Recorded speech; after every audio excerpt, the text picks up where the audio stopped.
राजधानी रांची के हिंदपीढ़ी में आज मुख्यमंत्री हेमंत सोरेन ने कोचिंग इंस्टीट्यूट का उद्घाटन किया। वो कोचिंग इंस्टीट्यूट जो है वो दिशोम गुरु शिबू सोरेन के नाम पर है। उन्हीं के नाम पे वो जेई और नीट के छात्रों के लिए ये कोचिंग इंस्टीट्यूट खोला गया है। कल्याण विभाग में जो है जो पहले से निर्मित बिल्डिंग थी उसके अंदर जो है वो कोचिंग इंस्टीट्यूट का जो है वो इंतजाम किया गया है, पूरी तैयारियाँ की गई हैं। लेकिन इसमें जो खास वजह एक जो सामने आ रही है वो ये है कि ये जो है एक अल्पसंख्यक बहुल क्षेत्र है, यानी कि ये जो विभाग, ये जो बिल्डिंग है वो ऐसे एरिया में बीचों बीच है जहाँ पे सबसे ज़्यादा मुस्लिम समुदाय के लोग हैं। तो उस बीच कुछ लोग हमें ऐसे भी मिले जिनका ये कहना है कि इस क्षेत्र में जहाँ पे सबसे ज़्यादा मुस्लिम समुदाय के लोग हैं वहाँ ऐसा इंस्टीट्यूट खोलना जहाँ पे केवल सिर्फ आदिवासी बच्चे ही जो है, छात्र ही जो है एडमिशन ले सकेंगे, पढ़ सकेंगे। तो आगे उन्होंने क्या कुछ कहा, उनका इसमें क्या राय है, चलिए उनसे भी बात करते हैं और जानने की कोशिश करते हैं कि असल मायनों में वो क्या कह रहे हैं, उनके मन में क्या बातें हैं। तो आज इस जगह पे काफ़ी सारे लोग भी मौजूद हैं, चलिए उनसे भी बात करते हैं। सर, तो दिशोम गुरु शिबू सोरेन का जो है ये आज पहला मूर्ति है शायद जिनका अनावरण किया गया है, तो आप क्या लगता है कि इस जगह पे इनको यहाँ पे किया गया, क्या महसूस कर रहे हैं अभी? देखिए, महसूस तो अच्छा कर रहे हैं कि ये एक स्लम एरिया है और अल्पसंख्यक बहुल क्षेत्र है, यहाँ पे इस तरह का होना चाहिए। और ठीक है, यहाँ पे इस बिल्डिंग का जो उपयोग में लाया जा रहा है, जो इंजीनियरिंग कॉलेज का रूप में या जेई और नीट का जो यहाँ ट्रेनिंग कराया जाएगी, ये अच्छी बात है। लेकिन यहाँ पे एक चीज़ हम देखे हैं कि जिस तरह से एक समुदाय को मतलब 100% अगर मतलब जगह दिया जाता है, तो हम लोग इसके लेकर के माननीय मंत्री चमरा लिंडा जी से और माननीय मुख्यमंत्री के ओएसडी जो है उनको भी हम लोगों ने ज्ञापन सौंपा है। और उस ज्ञापन में हम लोगों ने मांग किया है कि ये अल्पसंख्यक बहुल क्षेत्र है, यहाँ पे 30% आरक्षण मुसलमानों की भी भागीदारी होनी चाहिए, उसको सुनिश्चित करनी चाहिए। क्योंकि यहाँ के बच्चे और बच्चियाँ जो छात्र छात्राएँ वो जाएंगे कहाँ, उनको भी तो मान लीजिए नीट की तैयारी करना है, जेई की भी तैयारी करना है, तो उसके लिए उनके पैसे के अभाव में वो पढ़ नहीं पाते हैं, मैट्रिक करके छोड़ देते हैं। तो जब फ्री ऑफ कॉस्ट या ट्रेनिंग दिया जाएगा तो उनको भी लाभ मिलना चाहिए, ये हम लोगों की मांग है। तो सर, कहा जा रहा है कि अब वो सरकार जो है वो एक सौगात के रूप में जो है वो आदिवासी छात्रों के लिए ही कर रही है, तो इसीलिए जो है वो 100% जो है वो आदिवासी छात्रों के लिए इसको किया। नहीं, ठीक है, अबुआ सरकार है तो जरूरी नहीं है कि अबुआ सरकार पूरे अबुआ सरकार बनाया गया। ये एक सामान्य सरकार है, सभी ने मिलजुल करके इस सरकार को बनाया है और इस सरकार से लोगों को उम्मीद भी है। क्योंकि हेमंत है तो हिम्मत है, ये नारा लगता है हमेशा। तो हम लोग भी चाहते हैं कि भाई हेमंत है तो हिम्मत है, तो अभी दिखाने का समय है हेमंत जी को कि इस तरह का मामला दिखाए और ये जो 30% के जो हमारा डिमांड है, मांग है, उनको पूरा किया जाए। तो आपको लगता है कि मतलब अब जो ये इंस्टीट्यूट जो है जेई और नीट के छात्रों के लिए खोला गया है, तो इसका प्रभाव जो है वो अब शिक्षा पे अच्छा पड़ेगा या इससे कुछ झारखंड का जो तस्वीर है एजुकेशन में वो बदलेगा? देखिए, ये अच्छी पहल है और कहीं ना कहीं इनको अगर बढ़िया से चलाया जाए, एक के तालमेल और समन्वय से अगर चलाया जाए, तो निश्चित रूप से यहाँ बच्चे जेई और नेट का तैयारी करके निकलेंगे और झारखंड के लिए एक अच्छा भविष्य का सुनहरा अवसर मिलेगा। और इनका देख रेख इनका जरूर हो तभी हो पाएगा। अगर ये सिर्फ उद्घाटन कर देना एक मकसद नहीं है, मकसद है कि इनको चलाना कैसे है, उन लोगों को मतलब कैसे तैयार किया जाए, इस पे ज़्यादा मतलब ध्यान देने की ज़रूरत है। तो सर, आपने भी कहा मुस्लिम छात्रों को भी 30% जो है वो आरक्षण देना चाहिए, तो इसके अलावा जैसे ST SC जो हो गए, तो उसके अलावा OBC भी आ रहे हैं, जनरल भी आ रहे हैं, क्या उन लोगों के लिए नहीं? हम अल्पसंख्यक के बारे में बात की, अल्पसंख्यक में सभी लोग आ जाते हैं, OBC भी आ जाते हैं और भी बहुत सारे जो है वो सभी आ जाते हैं। हम सभी के लिए चाहते हैं कि सभी के बच्चे सभी के बच्चियाँ यहाँ पढ़े हैं। ये नहीं कि पर्टिकुलर एक मतलब कास्ट का या एक समुदाय का हो, नहीं, सभी के लिए दरवाजा खुला होना चाहिए। सभी बच्चियाँ यहाँ नीट की तैयारी करें, जेई की तैयारी करें। हम लोग भी सरकार से मांग करते हैं और आप लोग खास करके इलेक्ट्रॉनिक्स मीडिया के माध्यम से हम लोग चाहते हैं कि ये हमारी आवाज़ सब जगह पहुंचनी चाहिए, हमारी जो जायज़ मांग है उसकी पूरी होनी चाहिए। सर, आपका नाम क्या हुआ? जी, हमारा नाम इमरान हसन हुआ, केंद्रीय अध्यक्ष युवा एकता मंच।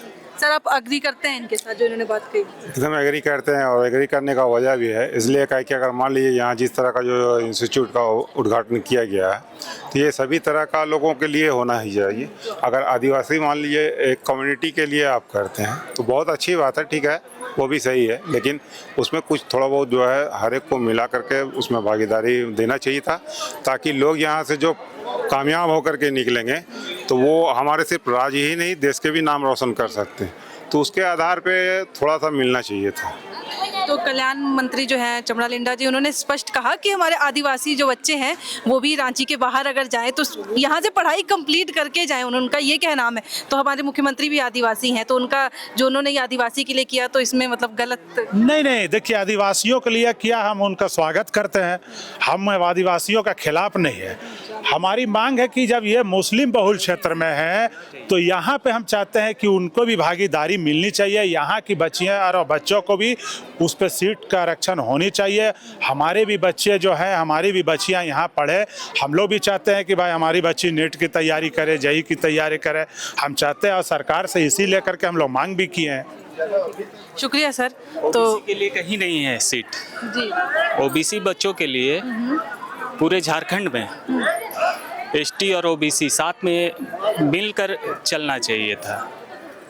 तो आपको क्या लगता है कि अगर कि मुख्यमंत्री को और इसके अलावा क्या करना चाहिए कि सारे छात्रों को इक्वली ट्रीट किया जाए? देखिए, इसमें सीट कम से कम 30% तो देना चाहिए ओबीसी बच्चों के लिए। एसटी है, ठीक है, हम लोग सब स्वागत करते हैं। उसके लिए क्या होना चाहिए था कि एसटी और ओबीसी दोनों में कंपटीशन रहता है कि मैं आगे जाऊंगा। अभी तो कुछ है ही नहीं कंपटीशन के हिसाब से, सिर्फ आप एसटी बच्चों को ले रहे हैं। कल मैं अपने बच्चों को यहाँ एडमिशन के लिए लाया था, बेटा और बेटी दोनों के लिए, तो बोला गया कि नहीं, यहाँ सिर्फ ओबीसी के लिए, एसटी के लिए, और कुछ नहीं OBC के बोला कि अल्टरनेटिव की अगर आप नहीं, और कुछ नहीं। कुछ भी नहीं। तो हम लोग के बच्चे कहाँ जाएंगे? अब बोलिए, इनके साथ में ही मैं आया था। आप भी आए थे क्या अपने बच्चे के लिए? हाँ, इनके साथ में ही आए थे। क्या कहा था उन बच्चे लोगों भी ने? है। इन लोगों ने कहा कि केवल यहाँ एसटी की ही सीट है और माइनॉरिटी ओबीसी के लिए कोई सीट नहीं है। व्यवस्था किया जाएगा सरकार के तरफ से, उसके लिए लोग यहाँ मेमोरेंडम दिए हैं। अब सरकार इस पर विचार करेगी और कुछ रिजर्वेशन सीट रिजर्व कर देगी तो हो जाएगा। उन्होंने ऐसा कहा है कि वो कुछ करेगी मुस्लिम समुदाय के मंत्री जी से बात हुई है, विभागीय मंत्री जी को मेमोरेंडम दिए हम लोगों ने और उसके आधार पे उन लोगों ने विचार करने की बात कही है। तो सर हिंद पीढ़ी में इस जगह में जहाँ पे मुस्लिम समुदाय सबसे ज़्यादा है वहाँ पे खोला जा रहा है ऐसा इंस्टीट्यूशन, और वहाँ पे छात्रों को, मुस्लिम छात्रों को ही नहीं वही दिया नहीं गया है। ये इस चीज़ का तो लेना चाहिए था मंत्री जी को। तो आप जब कल आए तो उन्होंने क्या बोला कि चाहिए? भेज दिया गया कि नहीं, यहाँ सिर्फ एसटी लोगों के लिए, ओबीसी के लिए कोई जगह नहीं है। उससे बहुत दुख हुआ। तो आपने देखा जब हमने इन लोगों से बातें की तो इनका साफ तौर पे एक चीज़ इनकी जो है वो सामने उभर के आई। इनका ये कहना है कि 30% जो है वो रिजर्वेशन जो है वो यहाँ के समुदाय यानी कि माइनॉरिटी जो मुस्लिम लोग हैं उनको भी देना चाहिए। उनका कहना है कि ये वो क्षेत्र हैं जहाँ पे सबसे ज़्यादा मुस्लिम लोग हैं, तो फिर क्यों, इन्होंने सवाल उठाया, तो फिर क्यों मुस्लिम समुदाय के लोगों के लिए, बच्चों के लिए, छात्रों के लिए जगह नहीं है? उनका कहना है कि आखिर जब इसी एरिया में ये इंस्टीट्यूट जो है उसका उद्घाटन किया गया है, खोला गया है, तो क्या यहाँ पे जो मौजूद बच्चे हैं, छात्र हैं, उनको पढ़ने का हक नहीं है? अगर उनको जेईई और नीट के लिए तैयारी करनी है तो आखिर वो कहाँ जाएंगे?